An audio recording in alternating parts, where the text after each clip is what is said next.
Well, what made you leave Colombia first? Yeah. So, okay, yeah. Two main reasons why I left Colombia. The main one, and a lot of people may already know this, and I'll do a whole video at some point where I break the whole thing down, but I got famous for doing parties.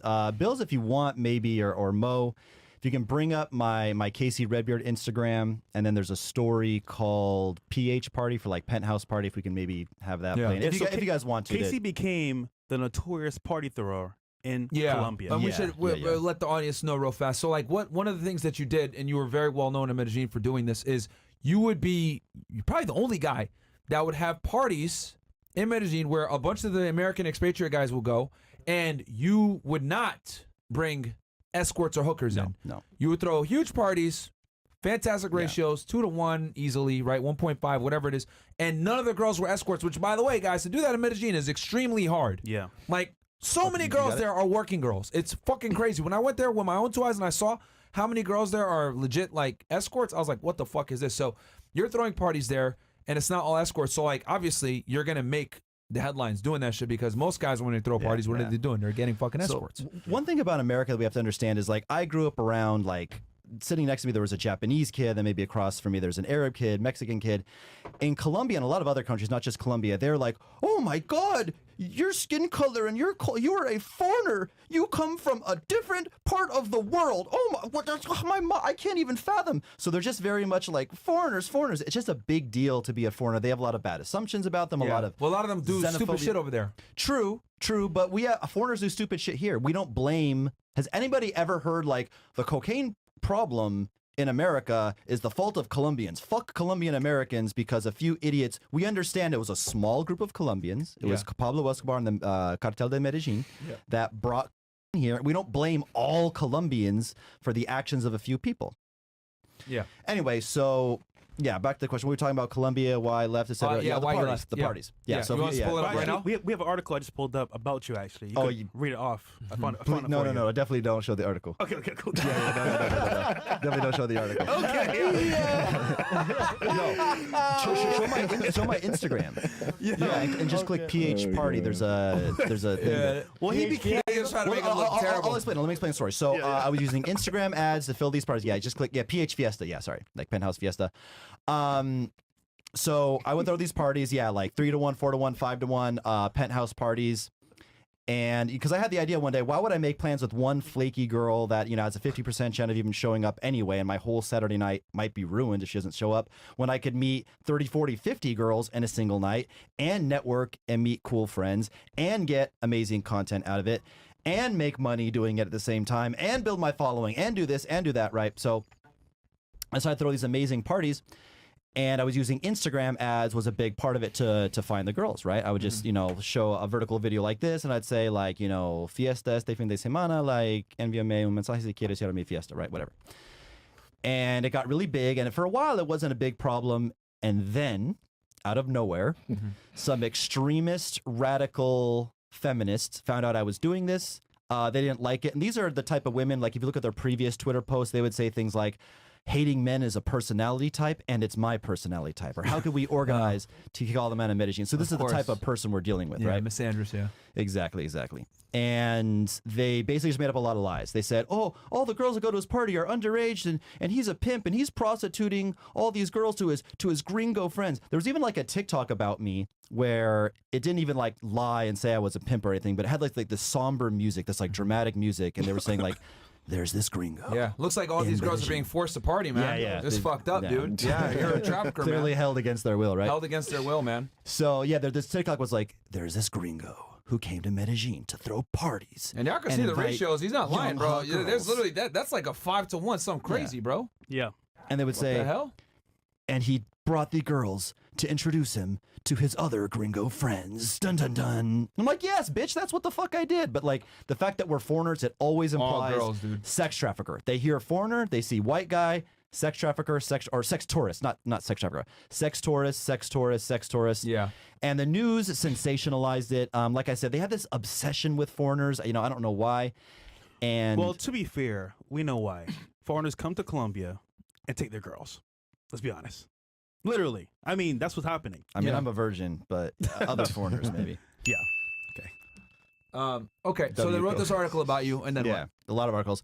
It just spiraled into crazy things. I mean, I'll put a whole video about this. Some key things like the mayor of Medellin actually made a tweet about me. So shout out. How many people can say that? Because we're supposed to go to Colombia sooner. But then this actually happened, guys. That's a big reason why we didn't go, because it literally, the weekend we were supposed to go, this new shit broke, and I was like, oh my god, bro. So we put it off for a bit, and then we didn't end up going until the end of the year. We were supposed to go in May, if I'm not mistaken. Yeah. And we didn't end up going until like freaking October because of all this crap. Yeah, whatever. But can we mention these parties were so dope, so lit. And y'all can see the ratios. That's why they're going to talk shit. You ended up in the paper as well, the Colombian paper. Yeah, they got me. Yeah, dude, YouTube, TikTok, El Colombiano y El Tiempo, which would be our version of New York Times, LA Times, CNN, etc. Like there was a point in time, I'm not exaggerating, it was like for about a week at the height of my fame, I was the most famous man in Colombia, straight up.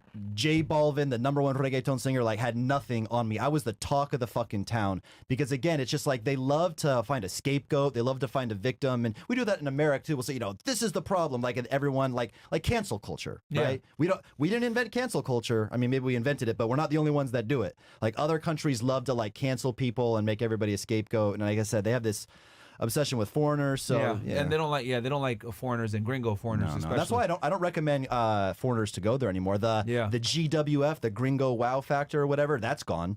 Now when you go to Medellin, you have to dig yourself out of a hole. It's almost like if you tell someone about the gold and everyone's going there looking for the gold. They ruin everything. Colombia 20 years ago, no one knew about it, dude. It was big, the best kept secret known to men around the world. But now, thanks to Casey, some idiot must have went on some podcast and told everyone to go there and then ruined it. You know what started it? If I see him, I'll say what started it. What started it was Roosh. No offense. Roosh V. Roosh V wrote a book called "Ban Colombia," which is fucking banned, by the way, and they banned him from Colombia for writing that book. Because he wrote a couple of books, Ban Colombia, Poland. Pretty much all the countries that people go to now that are passport bros, Roosh wrote a book about it. All the books, right? All the countries. Ukraine, all this shit, right? Because this dude went everywhere. Brazil, he's banned in Brazil, etc. Now he's found God and everything else like that. And he's I a like pastor Roosh. now, right? And I like Roosh a lot. I think he's definitely a pioneer for sure. Pioneer in this space. But I would say he was the first person to kind of put it out there from a large scale level. For guys to go to Colombia. The book Bang put it on the map, and then after that, then YouTube and Instagram started becoming a thing, because he wrote books about this shit like in 2010, 2011. But then once YouTube and Instagram became a thing, more guys started going over there, raving about it, and then now you got this passport movement, bro. It's gone now. The passport bro movement killed it. That's what killed it. 100%. There's other cities in Colombia, but Medellin is done. That's why I left. So aside from being like one of the most famous people, and then I'm not like super famous per se now, but you ask any 18 to 26-year-old attractive woman in Medellin, 60-70% of them know who I am. So it was partially they've been to one of your parties. They've been to one of my parties. So partially that, the fact that I'm like famous for bad reasons why I left. The other reason why I left Colombia, I'll be careful how I say this, but especially not all Colombians, but especially Medellin as a city, the people there are unburdened by heavy thoughts, by deep thoughts, let's say. You're saying that nicely. If you know what I mean. Very nice. That's the nicest way to say niggas is incompetent I've ever heard in my life. Wow. I'll tell the girls that tonight. What was that again? They're unburdened by deep thoughts. Unburdened by deep thoughts. Wow. So that's what I would say. So a typical day in Medellin would be like, I go to the cell phone place and bring all the proper documents to open up a cell phone contract that they told me I can upload, or to open the cell phone plan. Then I get there, then they say, oh, actually, you also need this and this one's where I'm like, motherfucker, I got exactly what you said. Then you go next door, you go to a restaurant, you order the burger, you say no cheese. There's fucking cheese all over that motherfucking burger. Then you have an appointment with your lawyer to do some immigration thing. Your lawyer just spaced out the appointment. You're just waiting in his office for hours. He's just not there. His secretary can't find him. Just the constant incompetence, that I experienced there, apart with being famous for bad reasons, made me get out. So just shit doesn't get done. They're on what you would call like, I say island time, but like I guess you could say, well, here in Miami we call it Latin time. Latin time. Yeah, because like in Miami no one ever shows up on time, etc. Imagine that times 20. Where shit just doesn't get done. You show up for an appointment, they're not there. So I'll take a trip to Colombia. Pain in the ass. In 2020 with some friends, Carl and them, right? And I was there for like a week. It was cool. It was great. Good food, good views, good women. Only problem was I was bored, bro. Like legit, I was bored because get it. You go to Guadalupe, you go to a couple clubs, eat some good food, chicks. What else is there to do? And the chicks aren't super entertaining in the conversation. Bro, they're all the same. Yeah, they're all carbon They're copy. all the same. Dude, I'm telling you. Yeah. But funny enough, though, they still are better than the average American woman. Yeah. What I will say is, from my experience, there's a guy that went there for the first time with y'all. The girls are cool. They're more polite, more nice, not as annoying. But what I will say is that the thing that pissed me off the most about being there was too many, bro. Like I couldn't stand that. That's like Dubai. Yeah. Dubai, Palm Jumeirah. Oh yeah. That was scary, yeah, bro. Oh, Yeah, and that's I forgot to mention that too. Yeah, like too many huge hookers, bro. percentage of the girls are into work. Yeah, Even like the a ones matter you of wouldn't fact, believe. half of your game in there in Medellin is you got to screen out working Yes. girls. Yes. That's like 50% of your Actually, game. We know a guy. Well, you might not like him that much, but he told us word for word. Listen, I could DM somebody's girl, offer them some money, and they're going, bro. That's crazy because they need money, bro. Yeah. So it's wild. Yeah. So like, if you're a dude that you pay for boxing, you know, you're cool with that, you're gonna love Colombia. Yeah. But if you're like us and you have an issue with that, like you just have a personal issue with it, and we've had this discussion on this podcast a million times. Look, man, y'all want to pay for box? Cool, go for it. But I just can't do it. I can't bring myself to do it. It's just because I know what the woman views me as, and to me, respect is very important. And if you're paying for box, she can't respect you, bro. Sorry. Yeah. So Agreed. okay, so so basically you didn't like the quality of life there as far as like, you know, getting shit done or whatever it may be. So you went to Brazil. Yeah. Why Brazil over Yeah, yeah. other places? Because there's so many other places that people rave about. Yeah, let's talk about Brazil real quick and then get into some of the online dating stuff, the juice. But yeah, Brazil, why did I pick Brazil? Brazil is if Colombia and America had a baby and it took after like the good parts, the good qualities of both parents, Okay. right? In terms of the education, the intelligence, the higher IQ, but also they're Latinas, they're feminine, they treat their man well, they're very, appreciative, feminine, cooperative, all those qualities. Gender norms are more, gender roles are more adhered to. Yeah, yeah. You know, Than here. Sao Paulo can be a little bit like progressive in like the liberal sense, but when you say like a city like Sao Paulo is progressive, you're not talking anything like New York, Yeah. Miami, Yeah. LA. So overall, yeah, I've been very, very happy there. Like I said, I at this point in my time in my career, I have enough notches on my belt, right? I don't need to, you know, smash some stupid girl that I want her to leave. Like we've all been there when we're young, right? You can't stand her. She offers no value. She's not interesting, but she's just so hot. You just like grit your teeth and then say what you got to say until you can get it in. I have no use. I have no use for This that nigga, anymore. bro. You know, I only wanna everybody been there, man. Every guy can relate. All the Yeah. chat ninjas can relate. All We've you all chat done ninjas that. know what We've the fuck all we're talking done about. that. We're the only podcast that Yeah. talks about this shit, man. Welcome to Fresh and Fit.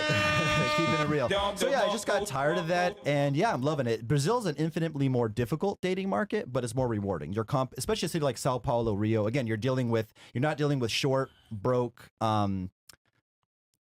unburdened by deep thoughts type guys. You're dealing with, you know, richer, taller guys that go to the gym, higher value guys. Huge workout Yes. culture in Brazil too. Absolutely, yeah. Huge so, there. So in short, yeah, like your competition's cut out for you. You're not just going to go there and be like, oh, I'm 5'10" and a half and have blue eyes, so now I'm the greatest thing. You know, no, you have to have, you know, good social media and or good game in person. But they're more difficult. But if and when you can obtain a Brazilian girl, Do they have the same infinitely more escort rewarding. problem as Miami? As Medellin? Not even close. Okay. Not Thank even close. God. The I will say girls, this about- the girls that I'm dating are like lawyers, Yeah. bank managers. About Colombia, though, this is very actually streamlined. Before you even go to Colombia, go on Tinder, make an account, Yeah. put it to Colombia, and land like a bunch of chicks. So when you get there, Yeah. you got 10 chicks waiting for you. Yeah. And format flake. And guys, please, you have to frame out working girls, bro. Yeah, Like that's the hardest part. you guys don't like some of you guys that like are, you know, dating Western countries, the United States, blah blah blah. Like you don't have to do that shit.